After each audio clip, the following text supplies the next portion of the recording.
네, 미국 대통령 선거가 1년 앞으로 다가왔습니다. 미국 대선 결과는 북핵 문제는 물론 안보와 경제 등 한반도 정세와 직접 연관된다는 점에서 늘 관심이 모아지는데요.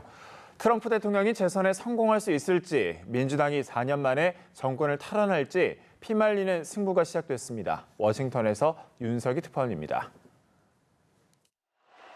지난 6월 일찌감치 재선 출마를 선언한 도널드 트럼프 대통령.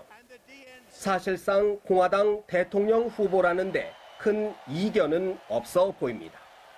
They tried to erase your vote, erase your legacy of the greatest campaign and the greatest election probably in the history of our country. 무려 26명이 도전장을 내밀었던 민주당은 조 바이든 전 부통령이 대세론을 형성했지만 최근에는 엘리자베스 워런 상원 의원과 각축전 속에 버니 샌더스 의원이 추격하는 2강 1중 구도로 평가됩니다.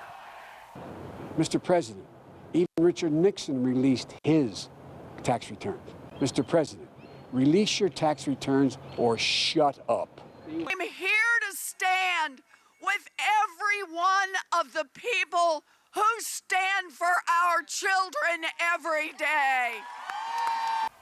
현재 민주당 후보들이 트럼프 대통령에 앞서는 여론조사 결과가 많지만 실제 선거까지 남은 시간과 변수를 감안할 때 우열을 예측하기는 어려워 보입니다.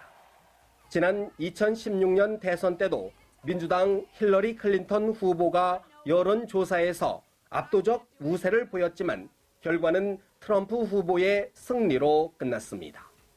향후 선거전에서 최대 변수는 트럼프 대통령에 대한 민주당 주도의 탄핵 조사가 꼽힙니다. I'm directing our 6 committees to proceed with their investigations under that umbrella of impeachment inquiry.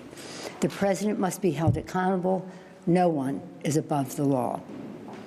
트럼프 대통령은 지난 7월 우크라이나 대통령과 통화하면서 대선 경쟁자인 바이든 전 부통령에 대한 비리 조사를 압박했다는 의혹을 받고 있습니다.